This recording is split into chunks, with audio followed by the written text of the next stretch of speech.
সকালে ঘুম ভাঙার পর আপনি প্রথম কাকে মনে করেন?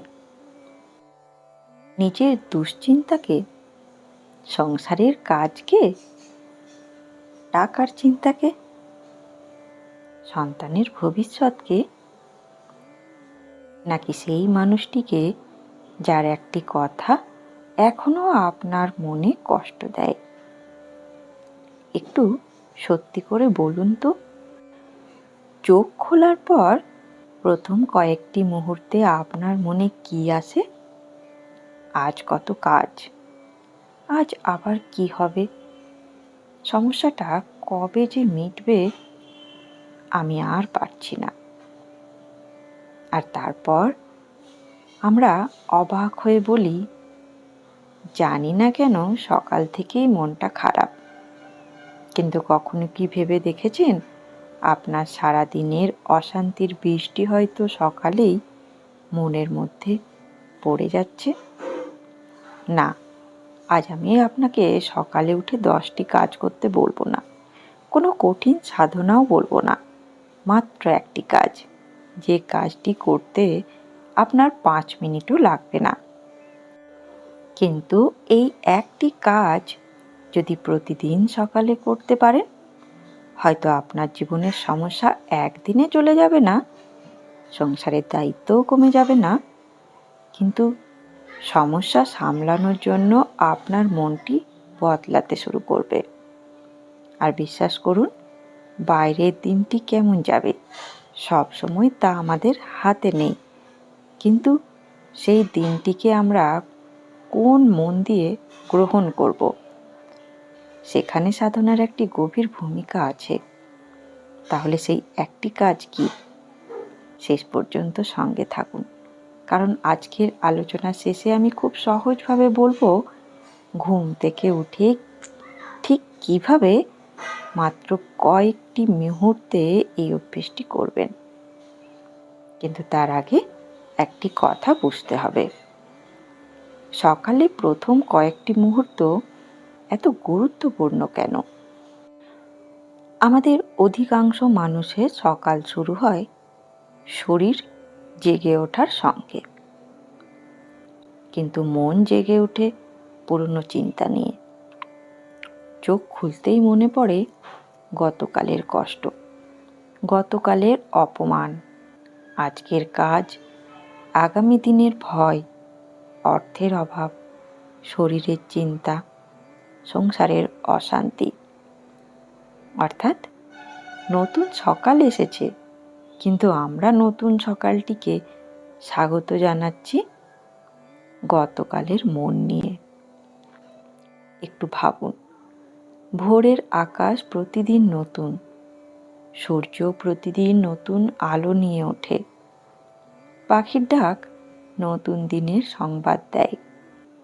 কিন্তু আমাদের মন, সে ঘুম থেকে উঠতেই গতকালের পুরনো বোঝাই বাক্স খুলে ফেলে। ও আমাকে ওই কথা বলেছিল, আমার সঙ্গে কেন এমন হলো, আমার জীবনে কিছুই ঠিক হয় না, আজও নিশ্চয়ই খারাপ কিছু হবে। তারপর সারাদিন কি হয়? একটি ছোট্ট ঘটনা ঘটলো, আমরা ভেঙে পড়লাম। কেউ একটু কঠিন কথা বলল, আমরা সহ্য করতে পারলাম না। কাজে সামান্য বাধা এলো, মনে হলো আমি জানতাম আজ দিনটা খারাপ যাবে। কিন্তু সত্যিই কি দিনটি সকাল থেকেই খারাপ ছিল, নাকি সকাল থেকেই আমাদের মন ভয়ের জন্য প্রস্তুত ছিল? এখানে একটি খুব গভীর কথা আছে। আমরা সকালে প্রথমে যা মনে স্থান দিই, সারাদিন মন বারবার তার কাছেই ফিরে যেতে চায়। সকালে যদি দুশ্চিন্তার দরজা খুলি, সারাদিন ছোট্ট ছোট্ট ঘটনাতেও দুশ্চিন্তার কারণ খুঁজে পাব। সকালে যদি অভিমানের দরজা খুলি, সারাদিন মানুষের কথায় আঘাত খুঁজব। আর সকালে যদি ঈশ্বর স্মরণে একটি ছোট্ট প্রদীপ জ্বালাই, তাহলে কি সারাদিনে কোনো সমস্যা হবে না? হবে, কিন্তু সমস্যার মধ্যে হঠাৎ মনে পড়বে আমি আজ সকালে তাকে ডেকেছি, এই স্মরণটুকুই কখনো কখনো মানুষকে ভেঙে পড়া থেকে বাঁচায়। কিন্তু প্রশ্ন হলো, সকালে ঈশ্বরকে স্মরণ করা মানে কি? বড় পূজা, দীর্ঘ ধ্যান, 108 বার নাম জপ? না। ঠাকুর শ্রী রামকৃষ্ণদেবের উপদেশের মধ্যে এর খুব সহজ একটি পথ আমরা পাই। ঠাকুর শ্রী রামকৃষ্ণদেব মানুষের জীবনের একমাত্র গভীর লক্ষ্য হিসেবে ঈশ্বর লাভের চেষ্টাকে বারবার গুরুত্ব দিয়েছিলেন। বেলুড় মঠে সংরক্ষিত তার বাণীতেও এই ঈশ্বরমুখী জীবনের আহ্বান স্পষ্ট। ঠাকুর বলতেন, ঈশ্বরই বস্তু আর সব অবস্তু।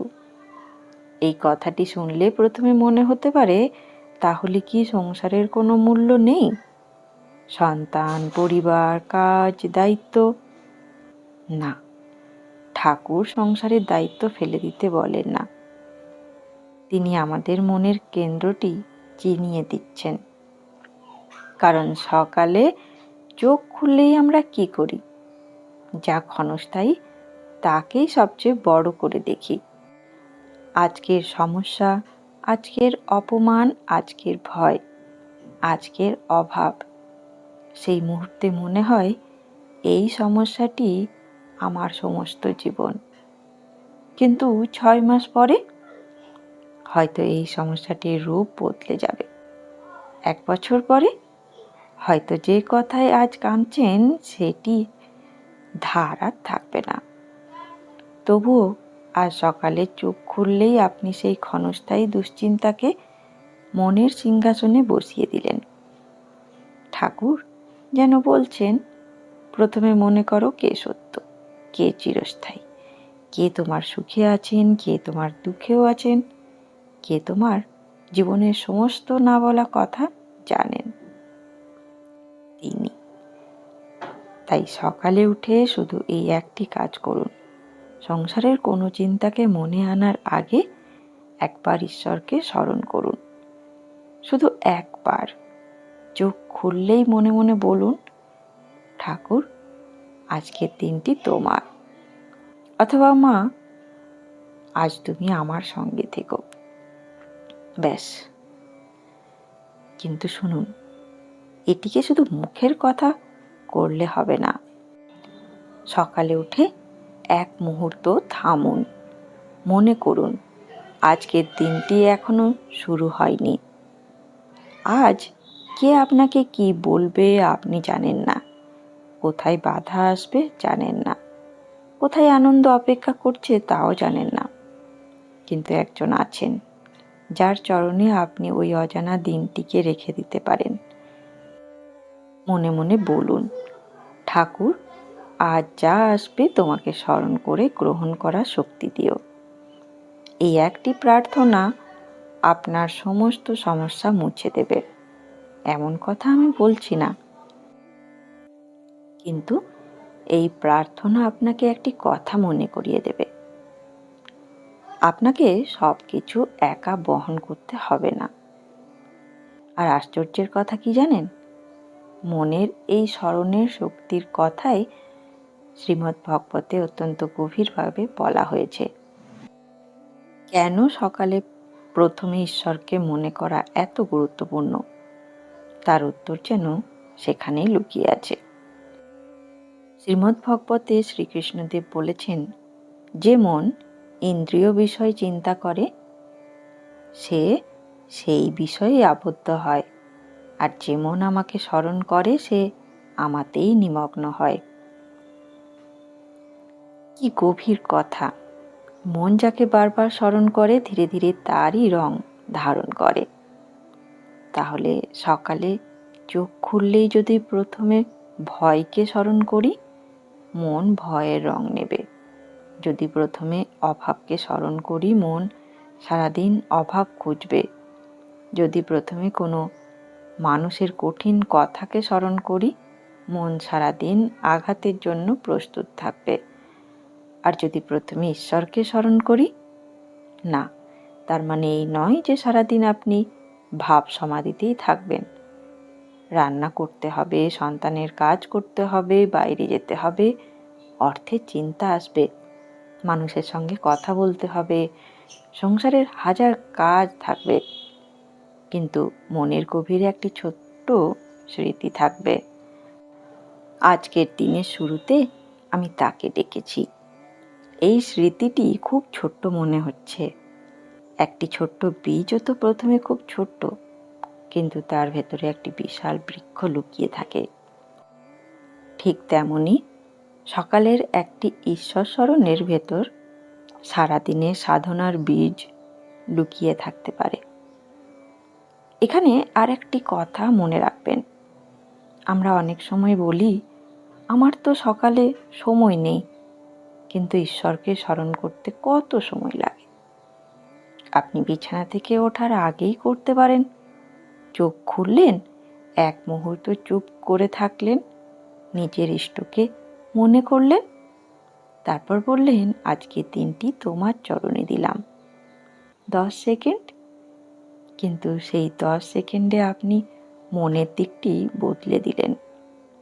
সংসারের দিকে ছুটে যাওয়ার আগে একবার ঈশ্বরের দিকে, দুশ্চিন্তার কাছে যাওয়ার আগে একবার তার কাছে, ভয়ের কথা শোনার আগে একবার তার নাম। কিন্তু আমরা একটি ভুল করি, 2 দিন এই অভ্যেস করি, তৃতীয় দিন ভুলে যাই, তারপর বলি আমার দ্বারা নিয়ম হয় না। ঠিক এই জায়গায় মা সারদা দেবীর উপদেশ আমাদের অসাধারণ সাহস দেয়। শ্রী শ্রী মা সারদা দেবী বলেছিলেন, যখনই কষ্ট পাবে মনে মনে জানবে যে তোমাদের একজন মা আছেন। একবার মায়ের এই কথাটি হৃদয় দিয়ে শুনুন, তোমাদের একজন মা আছেন। কত ছোট্ট একটি কথা, কিন্তু এই একটি কথা যদি সকালে ঘুম থেকে উঠে সত্যি করে মনে পড়ে যায়, তাহলে হয়তো সারাদিন অনেক ভয়কেই আমরা একটু অন্যভাবে দেখতে পারি। কারণ আমাদের সকাল অনেক সময় শুরু হয় একটি ভুল অনুভূতি দিয়ে।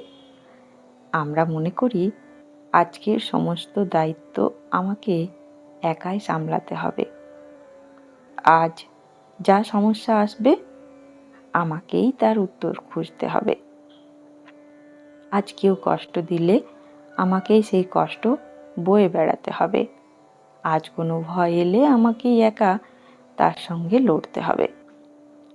আর এই আমি একা ভাবাটি সকাল থেকে মনকে ক্লান্ত করে দেয়। কিন্তু মা যেন খুব শান্তভাবে বলছেন, তোমাদের একজন মা আছেন, অর্থাৎ তোমার কষ্ট কেউ জানেন, তোমার ভয় কেউ দেখেন, তুমি মুখে কিছু না বললেও তোমার বুকের ভেতরে কোথায় ব্যথা তা একজন জানেন। তাহলে সকালে চোখ খুললেই কেন আমরা প্রথমে ভয়কে মনে করব? কেন প্রথমে দুশ্চিন্তাকে ডাকবো? কেন গতকালের কষ্টকে আজকের নতুন দিনের প্রথম অতিথি করে তুলব?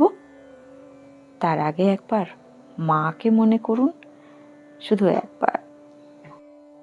চোখ খুলে মনে মনে বলুন, মা তুমি আছো, ব্যাস, আর কিছু নয়।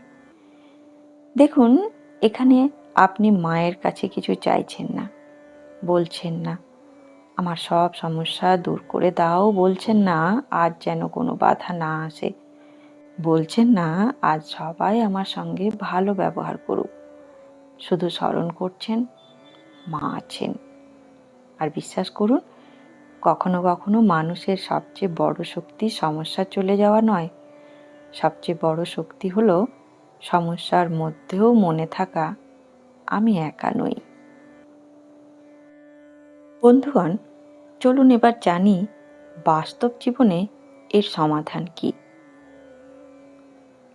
আগামীকাল সকালে ঘুম ভাঙলে বিছানা থেকে ওঠার আগে ঈশ্বরকে স্মরণ করে দিনের প্রথম কথাটি তাকে বলুন। এই একটি কাজ কিভাবে করবেন?